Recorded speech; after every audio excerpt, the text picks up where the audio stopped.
Pokemon is supposed to be a children's game that is fun and enjoyable, yet it made me, a grown man, break down and cry. Now if you couldn't tell by the thumbnail, I'm talking about Pokemon Black 2. See, recently I've been playing through some of the older games to see if they're as good as people remember, and honestly, they are. I'd even go as far as saying they're better than anything we've gotten in the last 3 generations. Now even though there's a lot of differences from the older games to the newer ones, one of the main things I've noticed is the difficulty. It's no secret that Pokemon has been getting easier over the past few years. With additions like built-in EXP sharing and the removal of HMs, there's a lot less grinding and team building knowledge needed for the main adventures of the games. I'm not saying that the older Pokemon games were insanely hard or anything, just that they required significantly more thought than games like X and Y or Sun and Moon. But at this point you may be wondering, what's so special about Black 2 that made me have such a strong reaction to it? Well, it all starts with the overall vibe of the game. I want to make it clear that I love the 5th generation of Pokemon. Whether it be the music, the visuals, or even the Pokemon themselves, I love these games. So much so that I even teared up at the end credits of Black 2. These aren't the tears I was referring to earlier though. Those came during the post-game. If I learned anything from playing Pokemon, it's that they love to make post-game content. Heart Gold, Soul Silver let you explore Kanto, Emerald, and Sinnoh allowed you to take on the Battle Frontier, and Gen 5, well, let's talk about it. Black and White's post-game was certainly packed with content. You could catch a bunch of new Pokemon, explore new areas, and fight stronger trainers. But this is all pretty typical. In Black 2 though, they crank everything up a notch. After beating the game, you start back in Aspertia City and eventually you run into Alder in Flossy Town. After battling him, you meet his grandson, Benga, who tells us about the Black Tower in Black City. Naturally, I decided to head there and see what this was all about. Once I arrived, I realized that this was a 10-level battling tower that progressively got harder. I figured it wouldn't be so bad though, so I headed straight in. For reference, my team is Samurott, Lucario, Ampharos, Arcanine, Flygon, and Umbreon, so this shouldn't be so bad, right? Well, at least for the first few floors it wasn't. The way this place works is that you have to find 2 main objectives to progress through a floor. The first is the Gate Trainer, who opens up a gate when you beat them. This reveals the Boss Trainer who you need to beat to clear the area. The catch is that the Gate Trainer is often hidden among a sea of other trainers that are all strong and capable of beating your team. Also, you can't use items. The only way to heal is through moves and the occasional Doctor Trainer who you need to beat also to heal up just one time. Areas 1 through 5 wasn't really all that bad though, despite the strict rules. The next few areas are where things get really difficult. Not only are the trainers harder to beat, but the Gate Trainers can be on separate floors than where you started. Oh, and also there are just way more trainers causing you to waste time and resources. Honestly, this was probably the most aggravating thing I'd ever done in a video game besides fighting Elden Ring bosses. I can't tell you how many failures I had each floor, accidentally running into trainers and getting my entire team chipped down until I had no Pokemon left. Yeah, it's safe to say that this is where my spirit started to become broken by this game. Keep in mind, I had basically been playing the entire game with fast forwarding enabled on my emulator. Despite that, I had still put around 20 hours into the game. This tower alone took about 2 hours to get to the 9th area, which is the second to last, and then the unthinkable happened. My emulator crashed, causing me to lose basically all of my progress in the postgame. After this happened, I thought long and hard about what I wanted to do. Should I give up here and scrap this entire video idea? Would it even be worth grinding for another 3 hours to beat the tower? Well, since you're seeing this video now, you best believe I locked in. The next morning I got up, drank coffee, and got straight back to it. Eventually, I reached the top of the Black Tower and I faced Alder's grandson Benga. While he doesn't have 6 Pokemon, he has 3 very strong ones. His first is a Latios with a white herb which prevents stat decreases, but honestly, I don't really understand why he would have that item on it instead of a Soul Dew or something like that, but whatever. Next, he has a Garchomp with a Life Orb and an insane moveset. And finally, he has a Volcarona with a Focus Sash. Despite being level 80 and having some crazy Pokemon, he wasn't really that hard to beat, especially considering we could use all 6 Pokemon. After the battle, he tells us to meet back at Alder's place and he'll give us a reward. This turns out to be a shiny Gible, which is cool except for the fact that Garchomp is literally the worst shiny in the game and it also has one of its worst possible natures. Kind of upsetting, yeah, but on the bright side, we're definitely ready to take on the Pokemon World Tournament. For those who haven't heard of it, it's basically a real Pokemon tournament like we see in the anime. There are quite a few variations here including single, double, triple, and rotation battles, but for me, I want to do single battles with the gym leaders of various different regions. Going into this, I thought it would be fairly easy considering my team is quite good.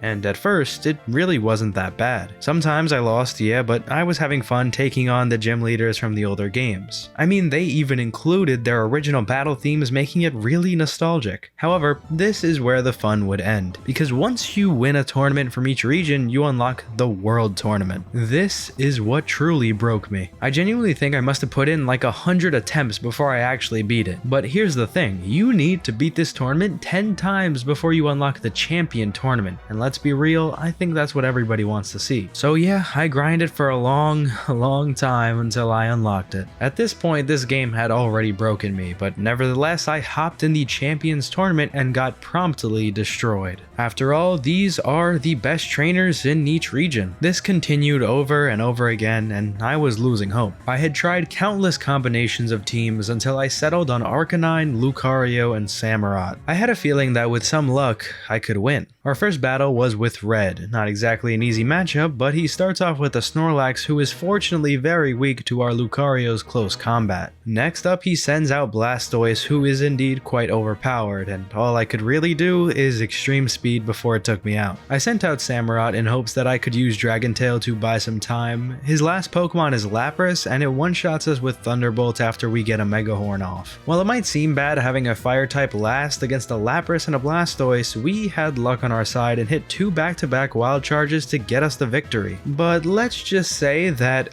if we didn't dodge that Hydro Pump, we were cooked. In the second round, we faced Steven, and his team is particularly scary since it's led with a Metagross. I thought that a Flare Blitz would one-shot it, but it had a berry to reduce the super effective damage, so we got Earthquaked. I sent Lucario out to use Bone Rush, and we got very lucky with the amount of hits it did, and we took it down. Steven sent out Archops, and I was scared because I knew it also had Earthquake. The best thing we could do here was close combat, survive with the Focus Sash, and then extreme speed.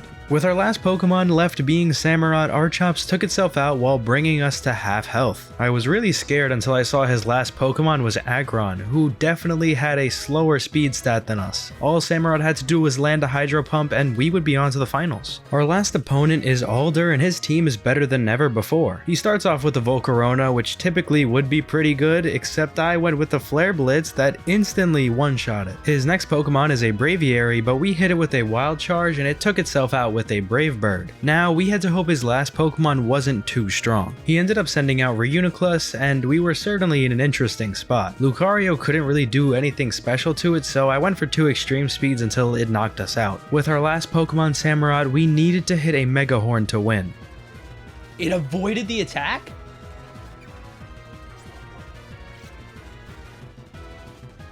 And with that, we are certifiably the greatest Pokemon trainer in the world. Honestly, the Black and White 2 post-game was certainly one of the most difficult experiences I've had in any video game. The fact that all of these trainers in the Pokemon World Tournament have perfect IVs and EVs was just insane. I had put in hundreds of attempts to beat these tournaments just once with a team that I think was honestly pretty good. But you know what's interesting? Despite this being so difficult, I think Black 2 became my favorite Pokemon game of all time. I mean, yeah, it was already in contention for that just with the main story, but considering how packed the postgame is with competitive and casual content, I'm sold now. This game made me shed both a happy and a sad tear, but the fact is, I felt something. And when I compare that to how I feel playing any modern Pokemon game, well, there's really no comparison. So hey, if you asked me which Pokemon game I would play if I could only ever choose one, I think this is it.